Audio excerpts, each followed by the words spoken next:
Okay, I'd just like to welcome Craig Downer to our webinar today, and thank you, Craig, for joining us.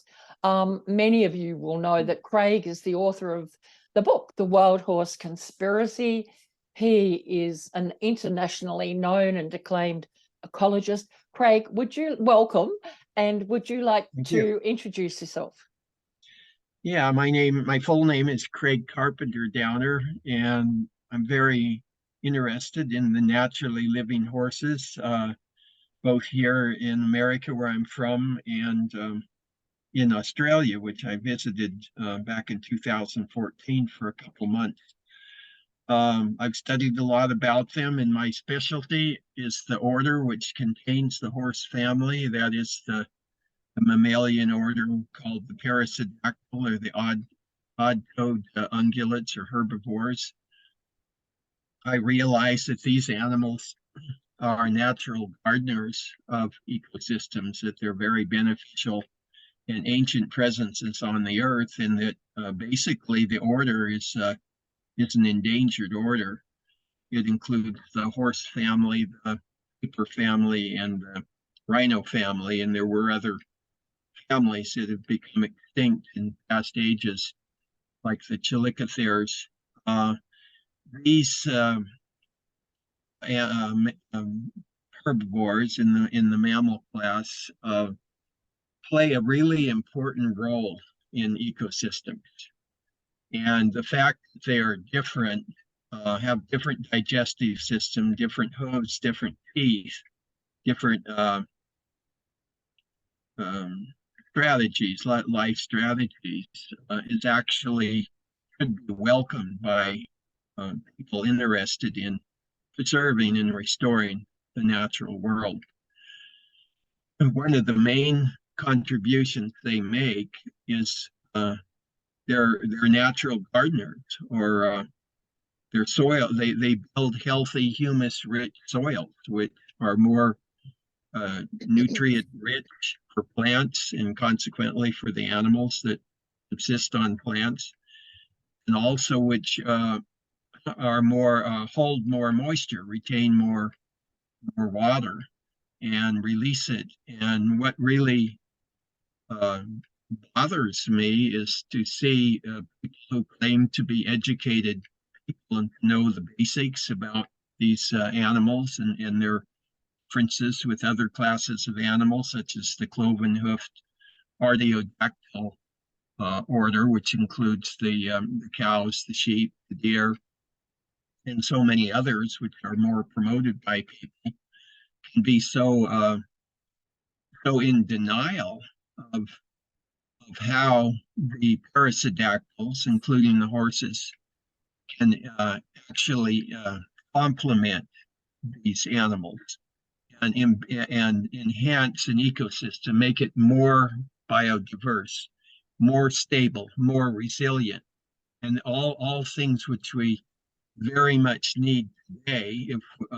And as a matter of, I want to highlight that there was a very erudite study done out of the University of Copenhagen that took them over a decade, and they recommended that horse itself, Equus caballus, is considered ideal for restoring ecosystems all over the world. And yeah, and where they don't have this terrible ingrained cultural prejudice that has crept into a society, there are many nations, particularly in Europe and elsewhere, that are recognizing this and allowing the horses to restore degraded ecosystems.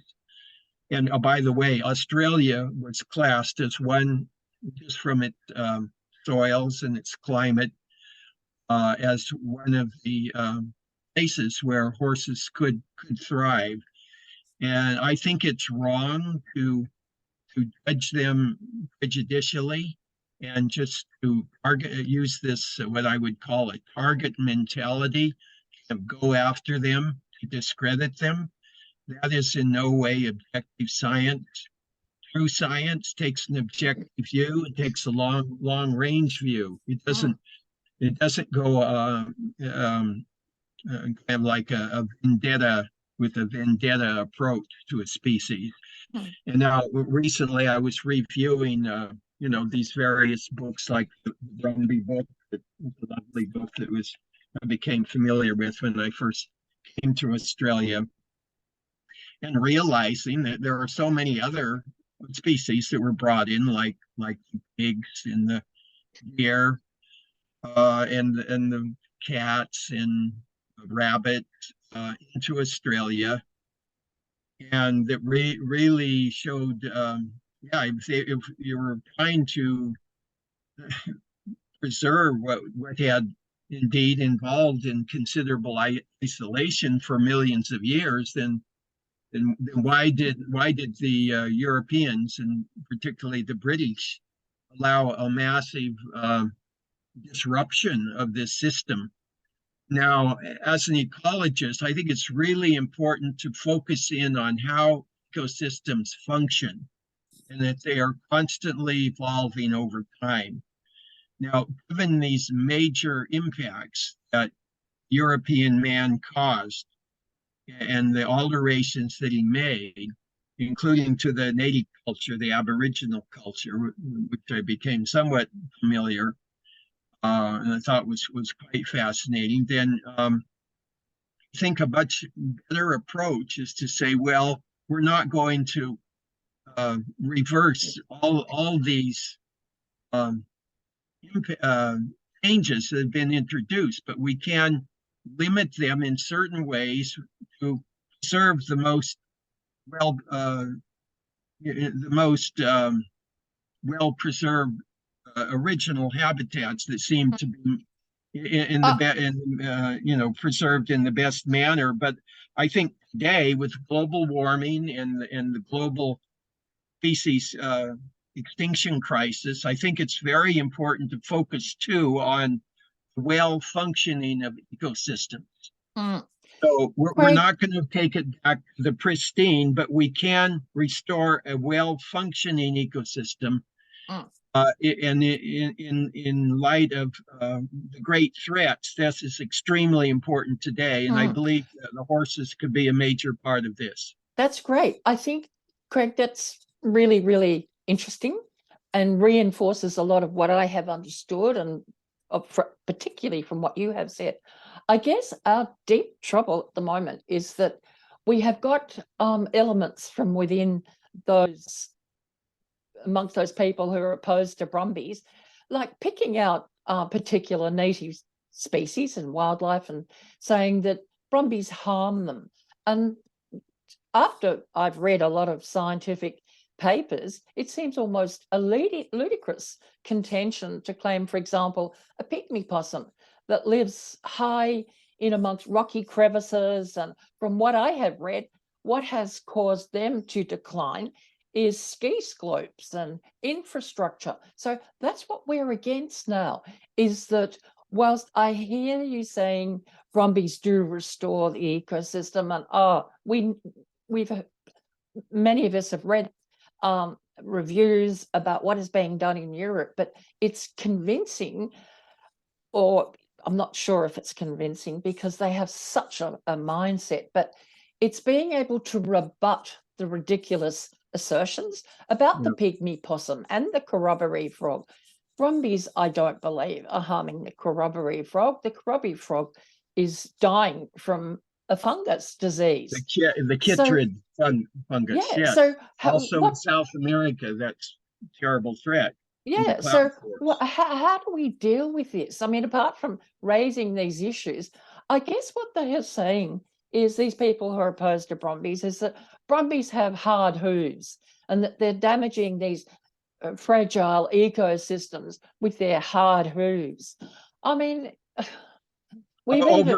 a gross oversimplification of the situation. Okay. And let me just say that plants and animals and soil microorganisms and invertebrates and insects, they all adapt. They adapt, and they reach a harmonious balance among themselves if our species, our human species, would allow them to. They would restore function. and that are vital to well functioning of the entire ecosystem. And this is a critical issue today. If we don't get our ecosystem back on Australia and on the Earth, on the oceans, I mean, we might see here tombstone for life on planet Earth, and that will be the legacy of know-it-all, supremely intelligent human species, Homo sapiens. Not very wise, you know. Homo sapiens means the wise man in Latin. It will be the opposite of wisdom, and it will be a crying shame, and it's a desperate cause today. And I wanted to say that, you know, since people arrived on Australia, many of the mega uh, fauna were hunted to extinction. And actually, the comeback of animal like the horse, a large herbivore, mega herbivores, would or does restore that role of the mega herbivores, which were so important to so many plants, including grasses and trees and bushes in their seed dispersal. And when you bring in too the way the horses build the healthy soils, then you know, well, let's take a holistic view of the situation, not simple tunnel vision, one track mind. Let's get horse, you know, So because in it's other words, if we go back, yeah. if we go back even further beyond those 280 years and look how Australia was, the leaving Brumbies might well be how great a value, because it will, in a way, reintroduce a large herbivore that existed before. Exactly. That would take, because my understanding is that those large herbivore were actually destroyed by, well, I don't know if it's true, but I've read it, indigenous people. They killed them for food. So yes. so what I hear that you're saying, that could be another benefit. Absolutely, a major benefit. Let's restore all the elements of a well-functioning ecosystem, and let's not forget too the predators like the dingo, who does predate upon the horses. Also, the crocodile, the saltwater crocodile, and there's a lot of very venomous snakes in Australia. No, I think there's a real kind of like witch hunt going on against the Brumbies, and it's become like a very stubborn, arrogant, self-righteous sort of campaign to crush the opposition and to show the people that appreciate the beautiful Brumbies that, well, show them who's boss. And I believe they're concocting a lot of things, because I met quite a few of the ones who claim to be honest, objective biologists and conservationists, and I could see that they had their agenda. Believe me, because they do have an agenda, but they did not hear me out well on my statements. And one that was the most accepted, though, was that they are active catastrophic fire mitigators and preventers. No one denied that, and I think that's really major today. You know, like if you suddenly go in and gut these herds, and then you have a terrible catastrophic wildfire that sterilizes the soils and wipes out the beautiful forests, and millions of rare, including rare and endangered animals in the trees and on the ground in the soils perish, then what's the point? I mean, you might have like won the battle, but it will be a pyrrhic victory at a terribly tragic cost. Well, it is predicted. Yeah, this branch of conservation biology called invasive biology it's become kind of a very narrow-minded approach, I think, to nature and to what really needs to happen today in face of all the tremendous challenges that all people and all life face today because of the very rapid changes that are occurring on the Earth's ecosystem. Major of which, of course, is the global climate change, warming.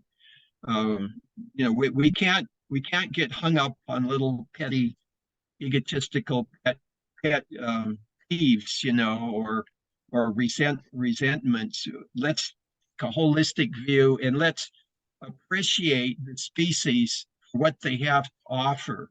All the species, everyone, they're all species of the earth that trace back millions of years. So in nature, there's always been changes, and there's been immigrations from one continent to the other. But I think the main thing that people have to learn is take responsibility for what they are causing and to allow nature to heal itself, allow the plants and animals, the microorganisms to reestablish their own natural balance and reestablish a well-functioning ecosystem. As an ecologist, I truly believe they will do that if people will only allow them to. And this might not be suit certain people's narrowly focused vested interest or ideas of what should happen. But if you have respect for nature and the plants and animals, I have great faith in them that they will save life on Earth. It's us people who have to learn how to do this. And I think there's no more magnificent example than the ancient peasant horse on the Earth. I hear you. Of course, what you said, a magic word there, two words, vested interest. And I think that is one of the problems that we have. And it's whether it's in New South Wales or Victoria, because at the moment the assault on Brumbies is across the board. It's the Great Alpine Park, which includes Victoria and New South Wales.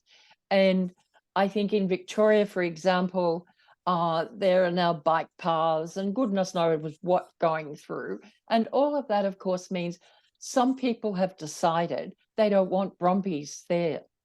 And yet the environmental degradation that is happening by other means is just amazing. And the same thing is in New South Wales, with the Hydro 2 and so on. It just goes on. It's vested interests wanting not to have Brumbies because it's a question of convenience. It's also issues of public liability.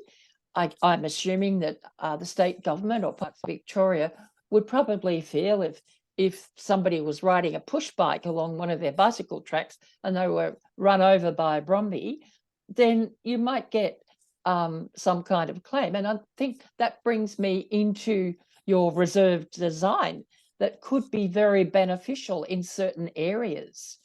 Would you want to talk about how it could be used to protect any fragile ecosystem, if it was really necessary, or even certain sections?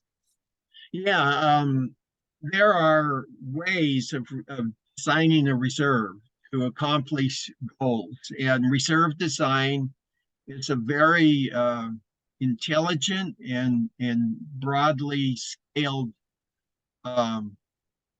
branch of conservation biology that requires holistic thinking and looking outside the box. In the case of Brumbies, we would define the worthy goals, preserving the Brumbies where they're not impacting very pristine ecosystems, but where they're playing a beneficial role in, say, vast areas where they've come to establish themselves. And you can design fences, these truck rail, log and pole fences are very effective, and your gum trees and your mountain ash trees would be perfect for those. And they would keep Brumbies out. They would be semi-permeable and allow other animals to pass through, like kangaroos. That would be an example of applying reserve design. It would also involve allowing sufficient habitat so you could have genetically viable populations of the Brumbies, and they would have elevational gradients whereby they could realize seasonal migrations and their natural tendency to move around, disperse their grazing pressure over the seasons, and allow a sufficient number so they're not bottlenecked, and then monitor them carefully, and honestly report what you see evolving. And I think the problem that has happened is that they've chosen to use the Brumby as a scapegoat. Yeah, it's big. It's a beautiful animal that attracts a lot of attention. So one way of showing the people that value the Brumby who's boss is to target it and try to denigrate it and discredit its place. And one way you can tell a prejudice biased person is that it's all what comes out of his mouth and out of his actions and everything is all negative. When it's so like 100% negative, and when anything that is positive that is said by anyone else is pounced on and creates a sort of a hostile attitude, this is a sure sign that you're dealing with a bigot. I think we have to deal with a biased person. Yeah. And yes, it takes courage to stand up to these people, because I think in their psychology, there's something wrong here. And, if they believe in the Bible, it says, we, one another, we are our brothers and our sisters' keepers. So if you see a brother and sister that seems to be out of whack, then you should try and help that person. And that's how I approached it when I was in Australia, and since in my writings and my webinars and conversations, is I'm not trying to be a name caller or a person who gets too riled up if someone doesn't totally agree with me. But I think everyone is deserving of respect. Everyone has a unique background, and I greatly admire the conservation biologists and ecologists who are working hard. I am one of those people. I work hard to preserve the endangered mountain tapir, which is also a pterodactyl like horse, and work with the native peoples, and I've had to work a lot there in the Andes with all the different highland ranchers and farmers, and the traditional use the Native Americans there for great help. So we learn to sit down in true democratic fashion, respectful fashion, and listen, hear each other out, and then arrive at a solution which will be just and fair to everyone. Maybe each one will not get everything he wants, but there will, and that's why it occurred to me that reserve design is the way to approach the subject of the Brumbies. And that if there are some very pristine, well-preserved areas, then those log and pole bucktail fences could be employed. And I'm sure there would be many Brumby advocates who'd be more than willing to lend their physical effort Mm. to install those. Craig, I'm not sure if you can see the questions, but Elizabeth just sent through a question. In Oh, yeah, I Australia's, can see that. okay, war on wildlife, the same is said about our native precious kangaroos are actually slaughtered for body parts and flesh, predominantly for the European meat market, actually. They are indeed just like the horses, nature's gardeners, but who are being killed en masse for vested interest. Well, in Victoria, for example, you have a private enterprise who is authorised to utilise the body parts and flesh. It would be so good for groups to join forces to protect our wildlife, sharing holistic scientific studies, disproving what these vested interests are doing. Roundtable for Wildlife. I'll just say, yes, I agree with you, Elizabeth.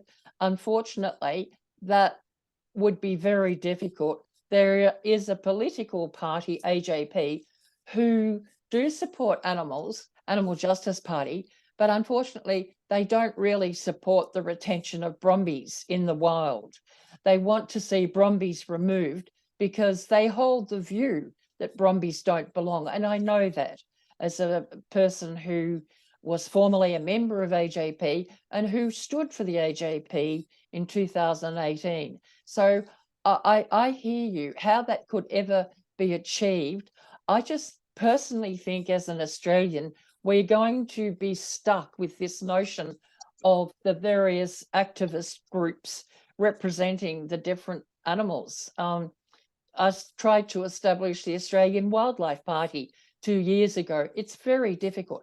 So, Craig, what do you think about that? I'd like to hear that's what I Yeah, think.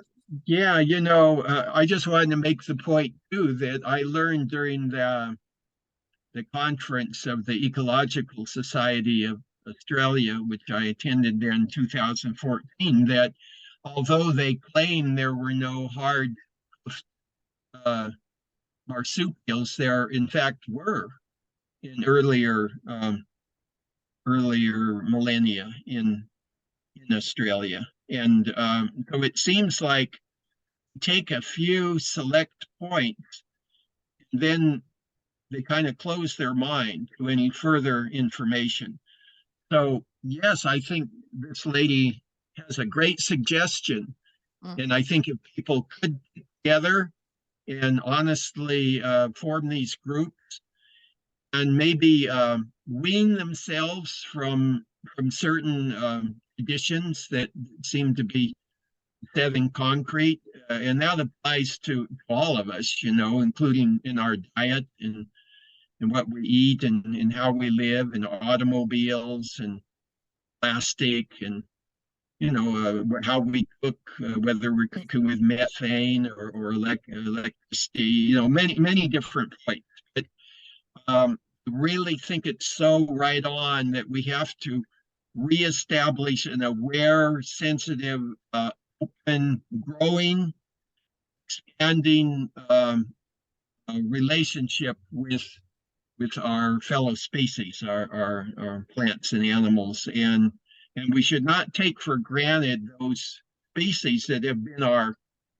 have been such wonderful kindred presences as the horses who've worked alongside of us for centuries and made possible where we are now. Well, I think entering here is the ethical issue too. The moral question is it right to treat such a highly evolved, sensitive, and intelligent animal who's actually very benign and doesn't feel, and then to denigrate it, to go out of your way to denigrate it in its role on the earth. I just think there's something basically very wrong about that attitude. And Well, yeah, it is, Craig. And what we've observed is the way in which Brumbies are being treated, our wild living horses, is the way they are cruelly shot is yeah, just unbearable. yeah, the It's the cruelty, it's it's the almost sadistic. cruel and inhumane shooting. It's just Yeah, abominable. I think there's an element of sadism here, actually, the Well, enjoyment of cruelty, and I've witnessed that both in my homeland in South America too. I've witnessed sadistic people who seem to relish inflicting pain and even death on innocent animals or even people. And you know, we've got to we have to confront that and denounce it and stop it.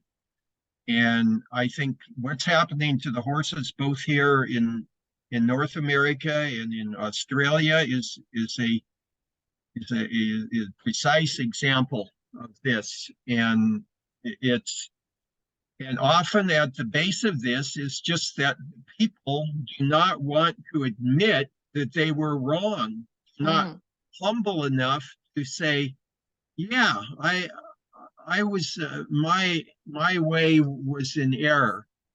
I see the light now. I see there's a better way of doing things, of treating sentient beings respectfully and ancient species respectfully, and seeing the greater picture rather than my narrow, focusedly little way, you know, oh, hey, it's my way of life. My granddad had this way of life, or I've invested so much money and time and effort, and by God, you're not going to stop me. That sort of blatant arrogance, that is going to destroy life on Earth.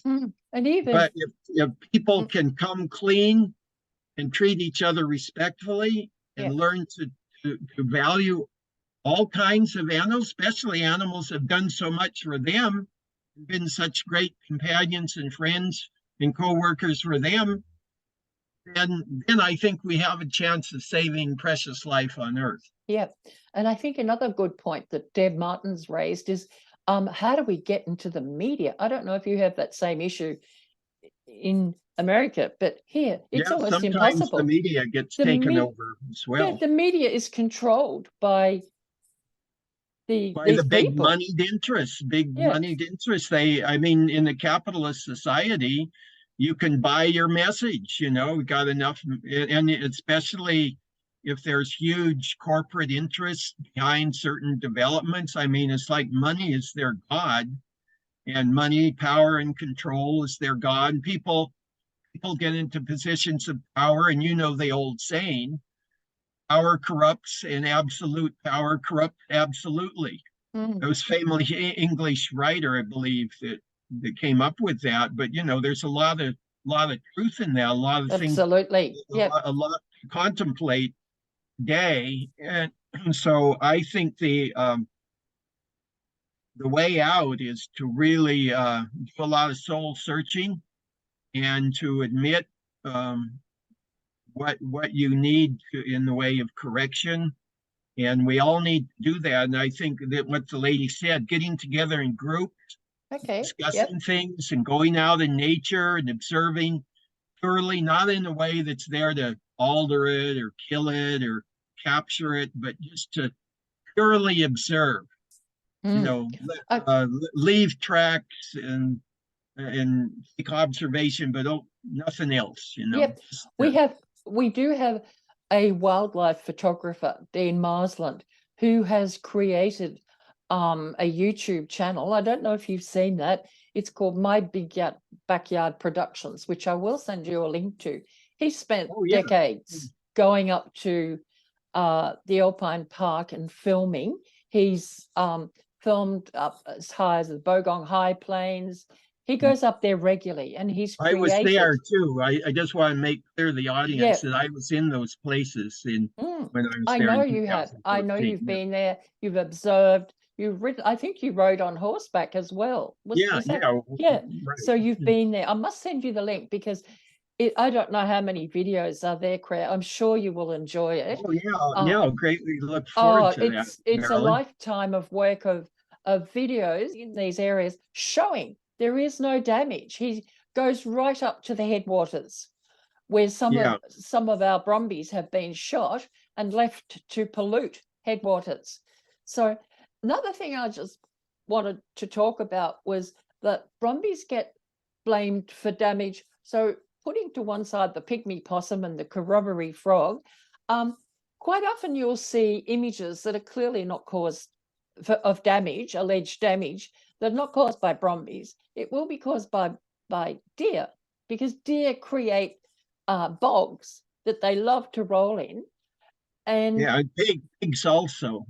yeah, so, Pigs. but pigs, that's right. But I guess it's really difficult, because I read this very often, where people get very, like a pro-Brumby advocate will, oh, shoot the deer and shoot the pig. And my feeling is that it's up to the governments to find humane ways if these animals really are causing damage. And I'm not convinced, to be perfectly honest, that a deer creating a bog is going to irreparably damage the Alpine Park.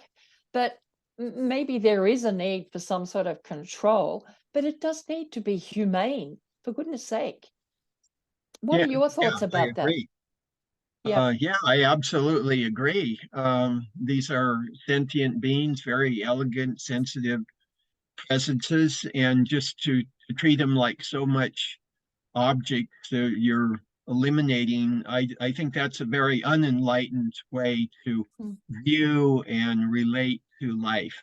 Mm. We should become more, I would say, spiritually aware Mm. of these Well, I these think if we presences. if we aren't spiritually aware, we can be spiritually aware about the Brumby, but we've got to broaden our spirituality and understand that deer also have a right. But Yeah, by the same token, Brumbies are being blamed for damage that yeah. deer cause, and In pigs. general, I just think there's too much of a negative approach to the other plants and animals. It's like, okay, certain of the people that have studied into conservation and biology and ecology get their set ideas, they're imprinted with these certain values and certain hierarchies of importances, and then they become kind of like paralyzed there, fixated, like they're not continuing to expand or have an open mind on new, novel and more imaginative and all-inclusive approaches, both in space and in time. And that's where I think having a concept and a value of process that all of life is involved in evolving on this earth, and where it's headed, and how it's sort of an all-inclusive frame of mind and perception. I think this will greatly help people get out of our present dilemma. Let's Mm. overcome our narrow-mindedness, our fixations, our hang-ups, and let's continue to grow, and let's look things squarely in the eye, and realize there is a way out, and that we're intelligent, and we're wise, and we can emerge from this situation with justice for all the species, Mm. and recognizing all their places and how they fit together, including ourselves, and Mm. how we should fit in here, not just as a rearranger of everything, and like the playing God, and which one shall be and which one shall be destroyed, Mm. and all that. Let's take a much more humble and appreciative, Mm. aware and respectful approach to all of life, Mm. including the horse, of course. My concern, of course, is because of this anti-Brumby, which to me is almost anti-colonialism. I think there's a risk of creating almost a division between Indigenous Australians and people who came to live in Australia on settlement, and their generations. There are many people who live in Australia who don't have 60,000 years of family history, but who are 7 generational Australians, and even some say they're Yeah, 8th generation. That is family history, and that's really important to them. and that's their identity. I just feel that what's happening at the moment is that you're creating a bit of a division in the community with a push to take Australia back to a set period before settlers arrived. Got to be like that. That's why Brumbies don't belong. Yeah, I think that's much too rigid and much of a stricture on the possibilities and why we're here together. And after all, the Europeans too beat back just as long as any other people. Yeah, They just were in a different place. that's what And we've confronted with. that's why I think it's really good to have a broad education on anthropology and on life's history, paleontology, see how Yep. there isn't any static situation. Yes, certain continents were isolated for a long time, but even they had interchange, like Australia was one of the most isolated. But over time, there were a lot of interchanges, even with Australia and New Zealand.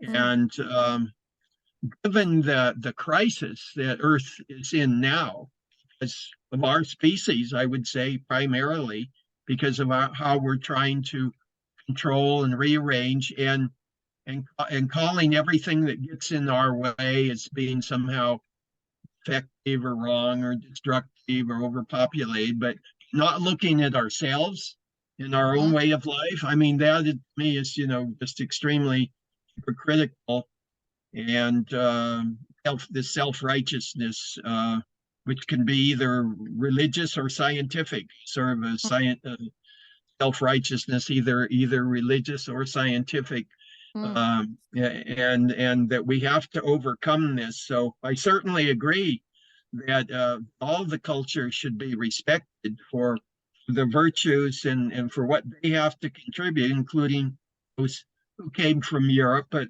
really, we're all one family. And that great the Human Genome Project, that was recently done, which tied in all the different races and sub-races and populations of humanity. They showed how humans evolved out of Africa and then spread out over all the earth, and certain ones went over toward Asia and then down over the bridges or using boats and reached Australia, and others went up to far northern lands and others Europe and then the Americas and all that.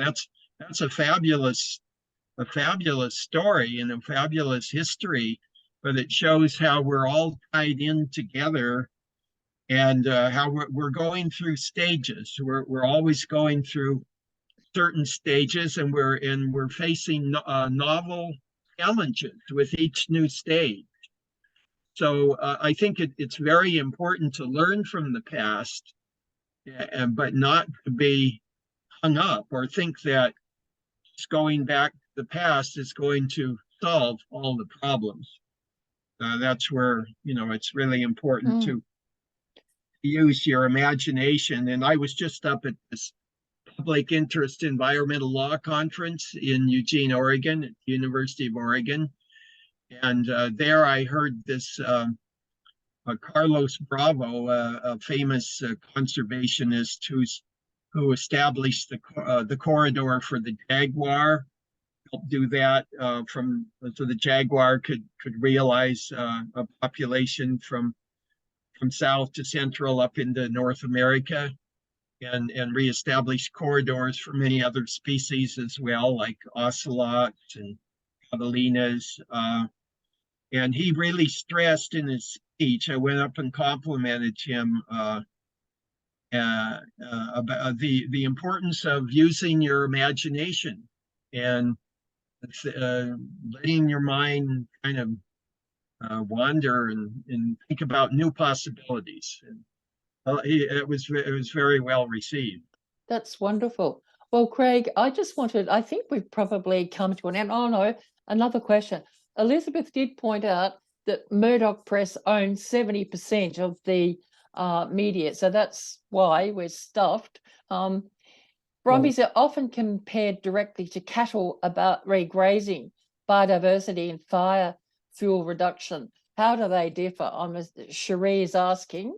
That is cattle and horses. Oh yeah, so Brumbies. they're so different, so different. And to lump cattle and Brumbies or sheep and horses, it's really off. It's a very ignorant thing to do.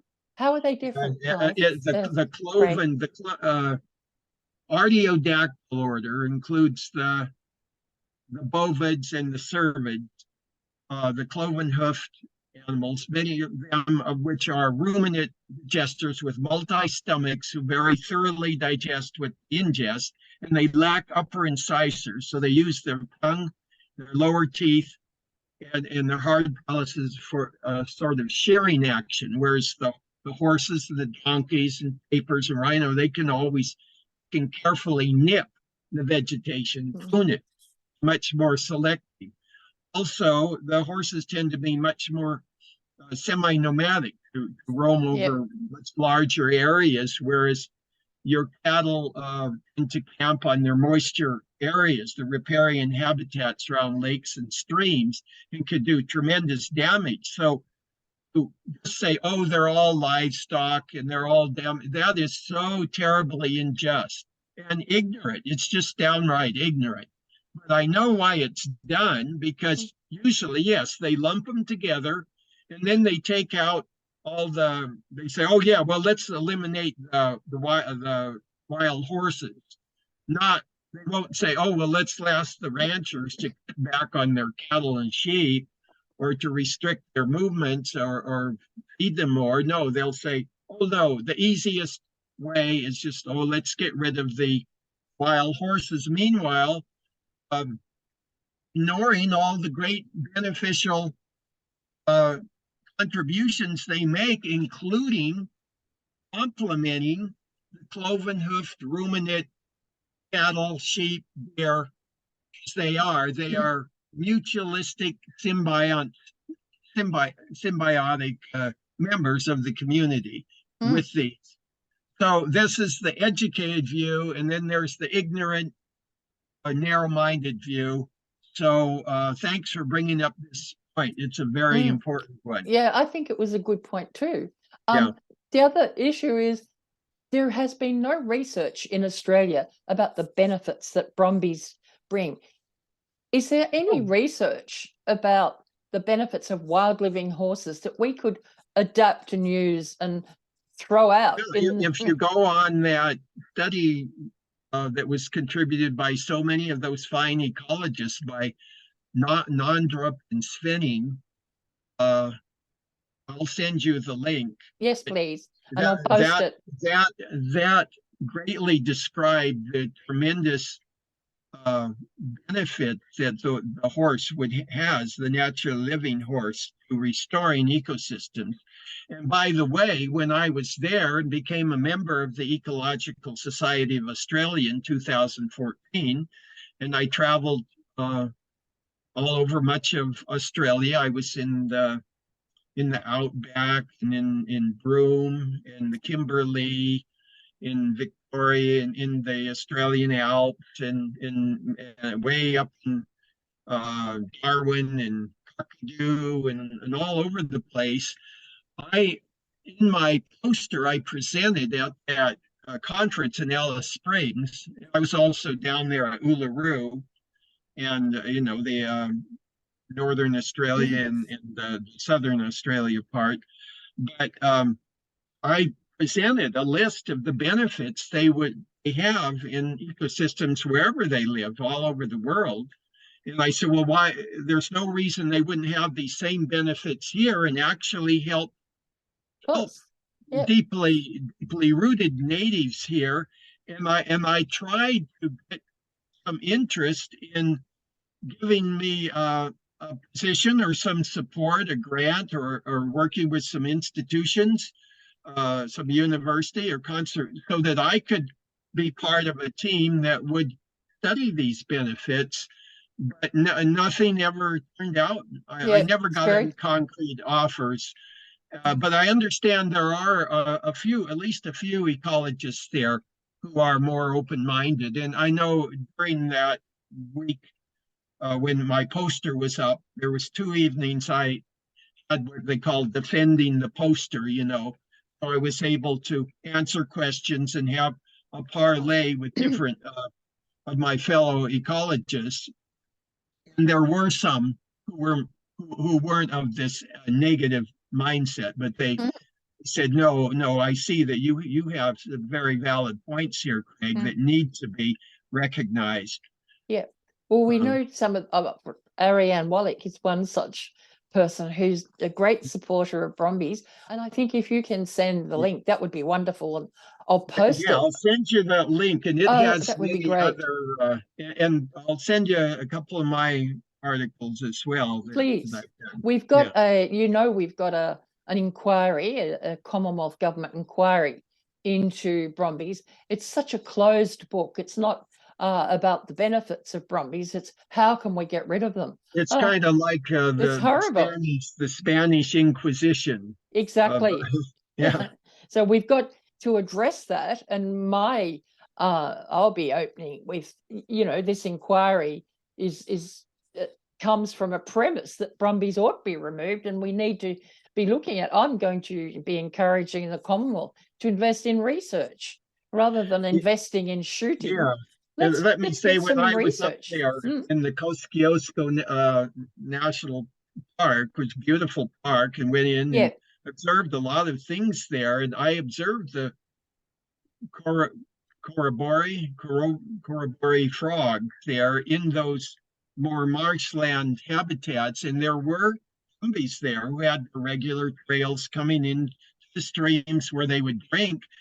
I saw that the frogs were there doing fine. And I also saw that bog-like habitats were off. I mean, obviously, the horse didn't want to sink down in the mud and suffocate, so Mm. we avoided those areas. So there are Yeah. certain things. It seems like they're going out of the way to pin the blame on these horses Yeah, they and are. ignoring all their beneficial effects, like how they build soil, how they prevent catastrophic fires, Mm. how they may actually be helping many, including the native plants and animals there, by their beneficial effect. Especially in So, Australia. Yeah. There's yeah, we have an anonymous attendee who's commented the Murdoch's a Dame Elizabeth Murdoch family.